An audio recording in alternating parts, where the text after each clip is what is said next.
Welcome to another episode of the Trees and Lines podcast. Today we talk with Dr. Greg Dahle, Professor of Arboriculture and Urban Forestry at West Virginia University. We talk with Greg about how he is informing students about the industry, the progress he's making on data collection for his tree-caused outage study, and how we can better market the industry. Have a listen. Hope you enjoy.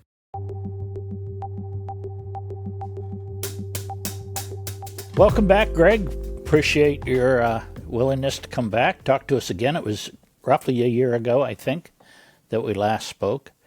I think most in our industry are familiar with you, Greg, but why don't you take a moment, do a quick intro, who you are and how you got there. Okay, well, thank you both for bringing me on, Phil and Tej. My name is Greg Dahle. I teach arboriculture and urban forestry here at West Virginia University. I've been here 13, going on my 14th year. I teach both arboriculture, utility forestry. I incorporate in both my arboriculture class and my urban forestry class. My background is, the classic academic background. I've got an undergraduate, a master's, and a undergraduate and master's from Purdue University in essentially forestry, and wildlife. And then at Rutgers, I received my doctorate in ecology and really urban forestry. In between undergraduate graduate school, I worked for 7 years primarily out west in California, both under PG&E. I was contracted with Baby Resource Group. And then I transferred over to True Green Land Care, where I was selling commercial and residential, and a little bit of municipal arboriculture and urban forestry. You teach urban forestry. And Yes. I heard it said the other day, that wonder why they only teach urban forestry, they don't teach utility forestry. And I think you have feelings about that comment. Is there a difference between utility forester and a urban forester? Yes, but realistically, no. I was just reading on the Forest Service's website, Urban Community Forestry, where they talk about what they define as urban, or they say urban community. And I like, from a small state like West Virginia, where we don't have a lot of large urban centers, I like the term community as well. But urban forestry is really, as they said, the art and science and technology of managing trees in and around cities, suburbs, and towns for the health and well-being of all people. As a former practicing utility arborist, we always thought ourselves as different than that. But what do we do as utility arborists and utility foresters but manage large tracts of trees for the betterment of society? When we do it badly, or better yet, more directly, when we have issues from storms and trees causing outages, everyone knows who we are. But otherwise, a lot of times we're just kind of like the forgotten urban forester out there because we're doing our job well. And so I really think utility forestry is urban forestry. So do you have a lot of students clamoring to get into utility forestry? Unfortunately, not as much as I wish there were. I don't think it has changed that much since when I was an undergraduate years ago. I think a lot of us discover utility forestry as we get into coming out of college, or if we're lucky, maybe through an internship. And I'd like to talk about internships later. But I think a lot of us come out of school in forestry or wildlife programs, natural resource programs, and discover there are jobs in the utility industry, and we start it. And then I know for me, as soon as I started, I realized within 6 months I had found my career. So I don't think a lot of students come into school and even necessarily leave school knowing as much about our industry as they should, or I wish they did. But they discover it thereafter when they have a great job and they end up with a great career. Let's say I'm a prospective student. I have an undecided major, right? And I have 99 other peers in the same position, and you get to come talk to us, right? Before I go out into the workforce and stumble into a role that would open up this industry. How would you talk to this audience? How would you market this profession to me and these 99 other peers, when I'm a little bit earlier in my education, where I can say, okay, urban forestry or utility forestry is a path. How would you communicate to somewhat of a neutral audience? Tej, I'll change that to a somewhat targeted audience, which also to some extent fits the neutral audience. Tomorrow, our classes start here at West Virginia U, and we're meeting with the incoming forest resource management students. And we are talking to them. And when I went to go and introduce myself after many of the other forestry faculty, oh, we do forest management and all this. And I start with, okay, how many of you are from rural areas? And half of them raise their hand. How many of you from urban areas? The other half roughly raises their hand. How many know about arboriculture? Almost nobody raises their hand. I then, in my few minutes, just kind of talk about what I do, why I think what we do in urban forestry impacts all of us, and talk about how we care for the land and how we do what's best for society and the plants as best I can. And so I try to weave the conversation that what we do is for all of us, and that whether you think you're going to go rural or urban from a forest perspective, it's all pretty much integrated. And I like to talk about how it's a spectrum or a continuum, and we've impacted the top of Mount Everest, and we've impacted the lowest parts of the Sargasso Sea or the oceans.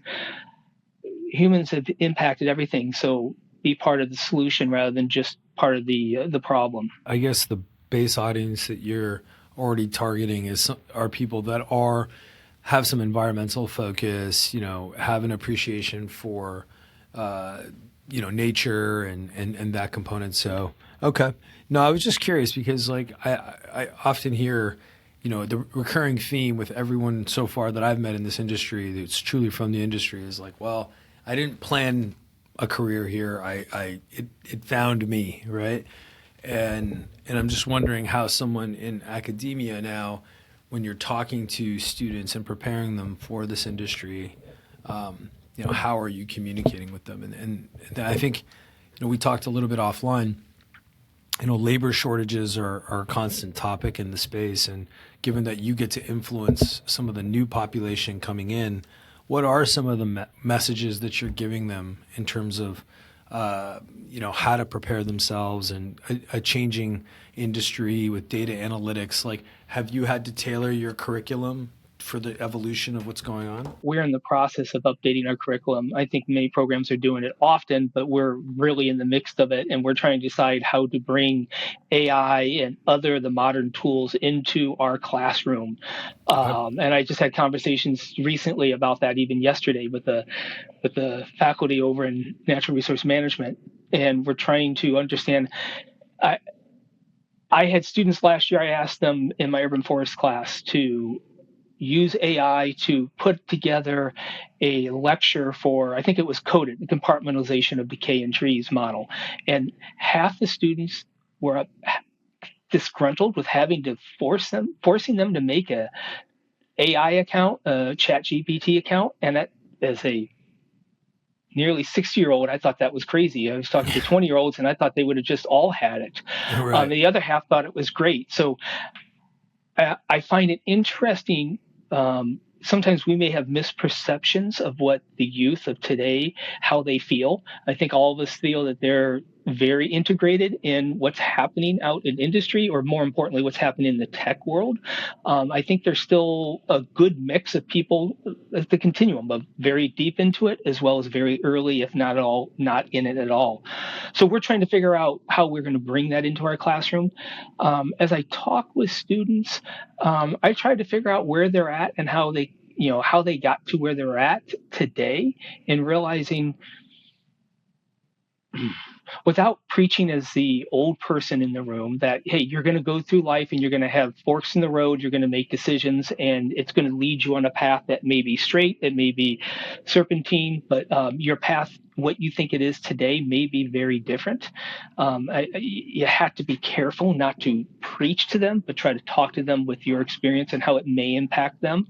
And so that's how I usually try to approach it, is give a little bit of background, like I did when I introduced myself, how I stumbled upon something, how I was given free advice. Phil, Harvey Holt. He's the one that called me and told me about a job out in California. I would never have discovered utility had he not called me and reached out to me. So I also try to do those reach outs to students, and whether it be texting students that have graduated or emailing them or something like that. Just for the audience, Greg, can you take us through a little bit of the hierarchy of your program, where it sits, what does it roll up to, how is it organized at the university level at West Virginia?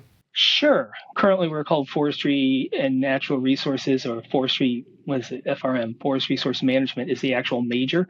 We're in the process of maybe broadening that to bring in more conservation. We'll see where the faculty ends up. An interesting thought is the faculty control the curriculum. We discuss classes, how they mesh together to build a major, and what classes belong with the major or as optional classes, elective classes. So we're in the process of working on that.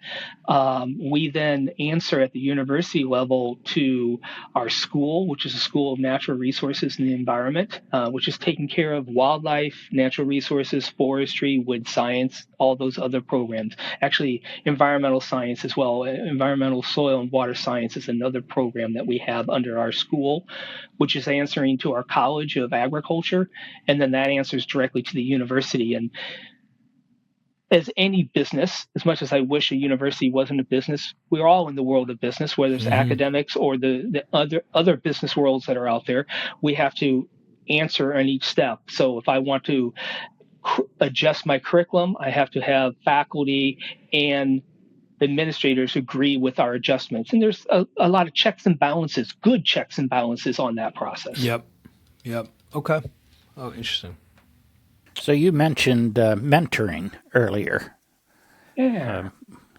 So what were your thoughts you wanted to share? Well, mentoring and helping students understand that they are in a career path. They're developing a career path. And again, it couldn't be a direct or a serpentine path. This is a gross overall generalization, but a number of the students I work with don't fully realize that they're going to college to become professionals. Oh, I'm going to go be a forester. Well, that's a profession, and you will be acting and working as a professional. Or I'm going to go work as a utility forester or as an arborist or a wildlife manager. Those are the professions that you choose for your career. And I think students sometimes are going to school because it's what they were always told they should do. I was one of them before I took time away from college and came back to be a professional, and trying to help those students understand that they're working towards a profession. With that in mind, I try to work with them to tell them to, instead of during the summer and going back and working as a lifeguard or at McDonald's or any other jobs that are out there delivering Pizza Hut or what have you, try to go get a job for the summer working in one aspect of the profession you think you want to do. Spin that for a month or 3 for the whole summer and discover whether that's what you want to do. And if you discover, that's not quite where I want to be, I still want to be a utility arborist, but I don't want to do this. I don't want to work cutting the brush. I want to work managing the brush. So next summer, maybe you can go work for one of the consulting companies or go work for utility for a summer and discover what the management perspective is rather than the field perspective is, the brush cutting and the tree cutting. And so you get a better picture when you leave of what you want to do. You have a 3-month job interview where you're having a chance for you to discover if you like it and if your employer really enjoys your presence. I think it's a win-win for everybody involved. Everybody we talk to on here has that same theme, that their careers were circuitous. Nobody planned it out the way it happened. You got a call from a guy in, was it Indiana? Where was Harvey at the time? Yeah. And then Indiana, to go Purdue. to California so you could end up in West Virginia. And that's it's really actually a pretty neat story. But everybody has that. Nobody goes in the direction they planned, or nobody ends up there. It's just taking advantage of opportunities. Interesting enough, Phil, in that light, I've had 3 students over the last 5 years who came to WVU saying they wanted to be a utility arborist. One is a commercial and residential arborist. The other two, one is still in, and the one is actually out practicing over in Virginia, and he went through an internship program for 2 summers. So those are the rarities of someone that came into college thinking I want to go do this field, but most of them, they discover it, and often it's not too late, because it's far from too late after you graduated college, but they discover it at a later point in their career development rather than an earlier point. I'm assuming research is part of your role and responsibility at the university? Yeah, I have the I guess the classic appointment of roughly 50% of my time is supposed to be research and 50% is teaching, and then they throw in the service that is a double component after that. So yeah, Tej, my research. When I came back to graduate school, I started in the world of biomechanics, which is a more heady field. How trees stay together or fall apart during storms or other activities. And while I would still say I do biomechanics, I'm doing more of an applied biomechanics direction in my research now. A lot of it has been funded through the Tree Fund, as well as the AEP has helped fund another project that I'm working on with Tree Fund, where we're looking at why trees are falling apart or falling down and causing interruptions along the utility corridor. And I think we talked about this last time we were together a year ago. So we're trying to collect tree cause outages and look at species, regional differences, site differences, height, diameter differences. What's causing those failures? This is actually a project that I started probably about 5, 6 years ago with Cindy Music, who I think's been on your show, your podcast as well, over at REC, Rappahannock Electric Co-op. So she really came to me and said, I want to do this. And she's finishing up her doctorate here at WVU while she's working full time, which is just unbelievable that she can do that.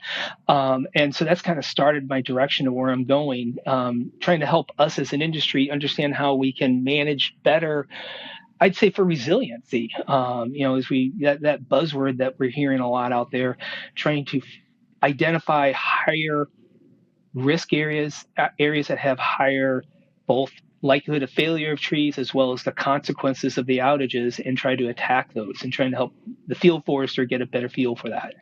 So what are you finding? Are many utilities actually collecting the data? Those that I've chatted with, it's been a kind of a hit and miss is too nebulous of a word. To your point, Phil, I've been able to collect from primarily distribution, but also transmission, some utilities. I've got about 12 utilities that I've collected data from. And that's 12 distribution. And I think about 3, maybe 4 of them in addition that are also transmission. We found over 300,000 records to date that we're going to analyze. That being said, I still have to find that either doctorate student or postdoc. So I'll throw a plug if I'm allowed to. If anybody is looking to continue their education at the doctoral level or postdoc, meaning you've got your doctorate, but you're still trying to do a little bit more research, I have a position, and I'd love to help the industry learn more about what's causing failures around primarily distribution, but distribution, but also transmission lines. So Phil, to your point, Cindy has got some data. She's writing up a paper right now. We're getting ready to submit them. So I'll leave it to that submission. We're not supposed to give too much of that away, but she's finding species differences and height and diameter differences. And we have yet to look at site, like water, proximity to water differences. And we hope to find out more with that in the coming months. I know the ones that have robust data sets, they definitely change the way they look at their population out there. They start managing the risk instead of simply managing trees. They're not all the same. So I'll be anxious to see the results. Won't ask you for a preview. Okay. Yeah, Greg, do you also like with industry, like you mentioned AEP, and do you also do some consulting as well? Like, do you take your sort of knowledge base, and does industry come to you outside of your core research and say, hey, we're working on this project, we'd love to get your perspective, and are you collaborating in that fashion as well? I would say, Tej, probably more indirectly than formally. Okay. I've spoken to a couple utilities locally. Mon Power, which is part of First Energy, I meet with them. We take our students out on their lines at least once a year, if not a couple times a year. And during those conversations, as well as some of their, both from the education side, their training side, as well as management side, I work with a few of those folks. So it's more informal. It's less formal consulting. I An interesting perspective on that. Within the past year and a half or so, I've started for my professional group, MAC ISA, the Mid Atlantic chapter of ISA.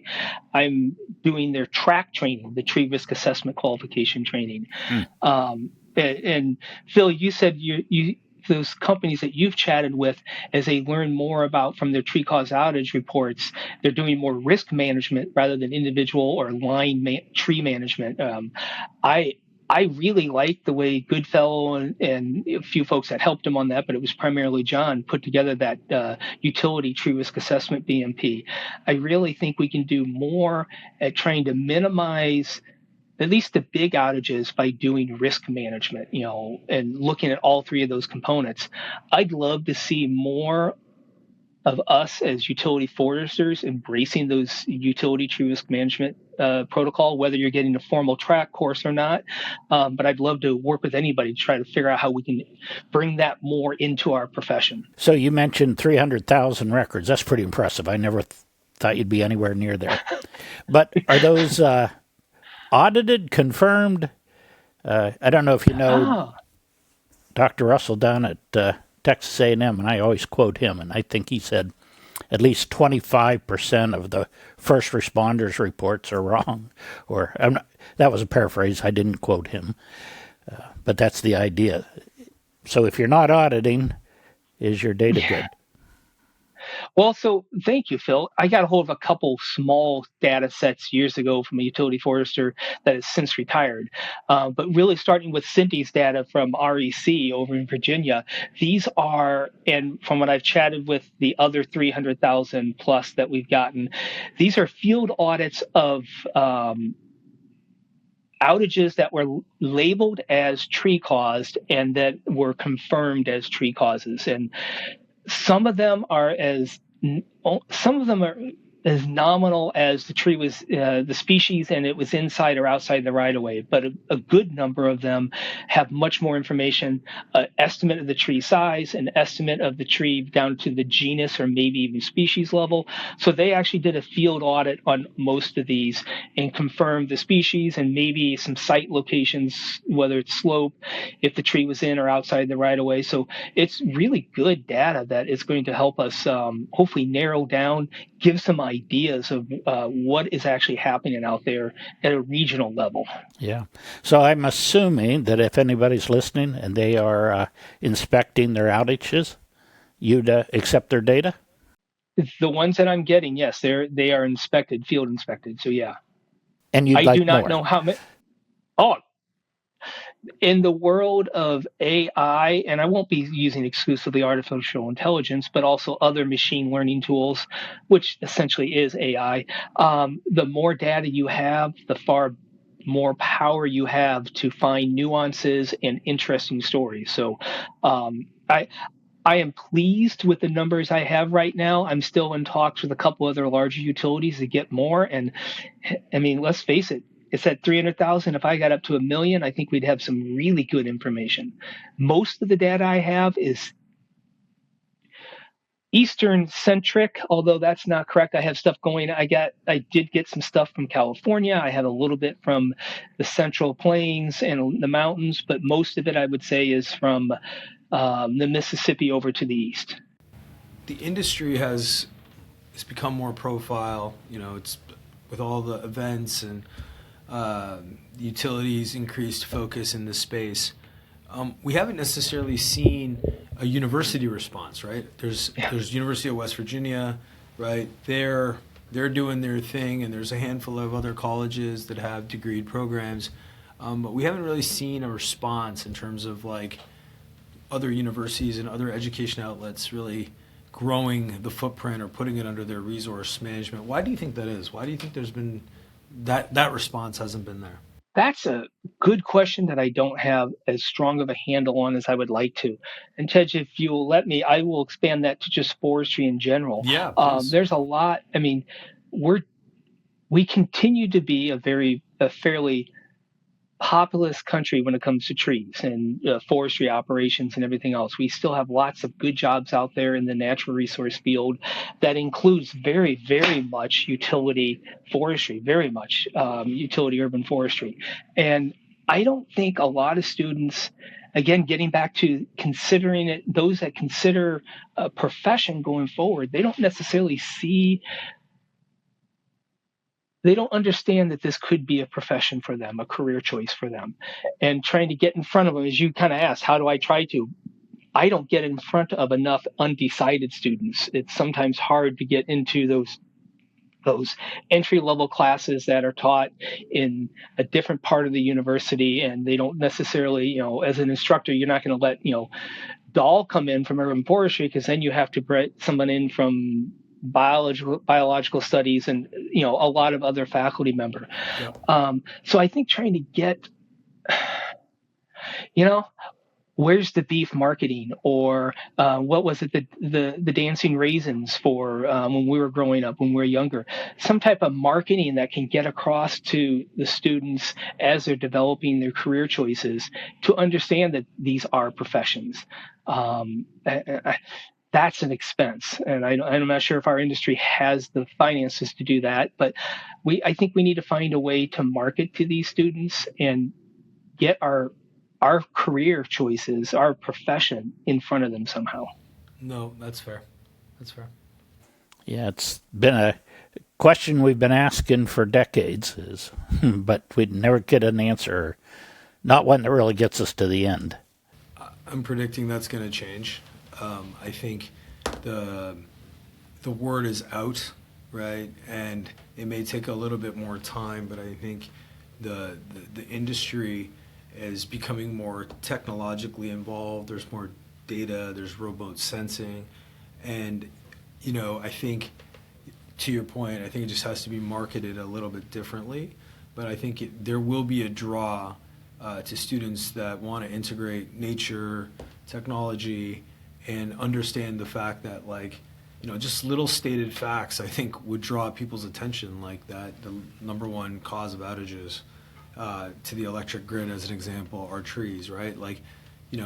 Giving some facts that highlight the impact of what you're working on may draw a greater interest for students who already have an interest in environmental studies or water remediation, or I see this as a part of that community, and then you can even tie it commercially to things like carbon credits and RECs, and what is the commercial value of forest footprints. And when you start integrating all that stuff, I think you're going to draw a more diverse population of students, which will only add to the industry's continued evolution. So I do predict that that's going to happen. Look, I don't come from the space. I've spent time in the space, and I see a lot of the fragmentation, right? You've got people like yourself, Greg, who are doing excellent work, whether it's research, influencing students. You've got utilities doing what they're doing. You've got technologies doing what they're doing, but it hasn't really all come full circle yet in a way that I think could be of interest to an undecided student who's got some general interest in the space. So. Yeah, and I think you're right. It's, I think about it. I got out of school with a DBH tape in my hand, and that's who our industry was. That's not true anymore. There are a segment of our industry that are like I am, but there's a lot of people that are doing LiDAR and communications and marketing, and I always have to remember that it's a really big range of opportunities. Yep, and 100%.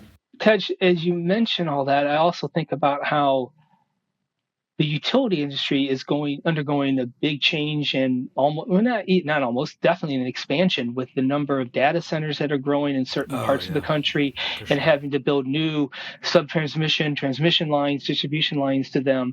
I think as some utilities need to expand, that's going to require a lot more capital development, which includes I'm thinking about right outside my house. They're working on the road and burying the line, so that's capital investment from our local utility. There's going to be a large expense as we go towards more and more electrical vehicles and larger data centers. I can't help to wonder as we continue to electrify our world that we're going to need more and more, and maybe there's a way to get with the engineers and the marketers that are running the utilities and say, hey, you need to bring VM very much more forward in your advertisement. And then I think society understands what we're doing more. Yeah, look, I actually think it's something that you probably, from the position that you sit in, could probably help influence, the utilities where the money is, right? And because I think it's going to take a conversation between kind of academia and industry to kind of come together and try to formalize that communication, again, to draw students and a diverse type of student to come in and help push things forward. So I think it's a fascinating industry. You're obviously doing very impactful work. I know the semester's about to kick off, so you're about to get super busy. It's an exciting time of the year. Our little town has gone from quiet, sleepy summer to the vibe is here and the energy is here. And it's a bittersweet. It gets a lot more crowded and harder to get around, but it's also why we're here and we love it. So it's great. Fantastic. Always great catching up with you, Greg. And we'll have to continuously keep up with you and keep tabs on your work, your research, and we're going to have to keep this dialogue going about student awareness, because I think it's going to be something that we want to closely track and see how, your perspective and how it continues to evolve, given where you sit. So let's do the plug again. Anybody out there with tree-caused outage data, get hold of you at West Virginia University and share it. You can go to the website and look me up. It's DAHLE, D as in David, and please reach out to me. I'd love to have your data to help us as an industry do better on understanding why they're failing, and therefore you got a better chance of trying to go out and get that next hazard tree before it becomes a tree-caused outage. Awesome. And if you're interested in postgraduate work, give him a call for that as well. Thank you, Phil. I appreciate that. I love it. I'm doing your commercial for you. Yeah, that's great. The check's in the mail, Phil. Yeah. Thank you both for inviting me on. I appreciate it.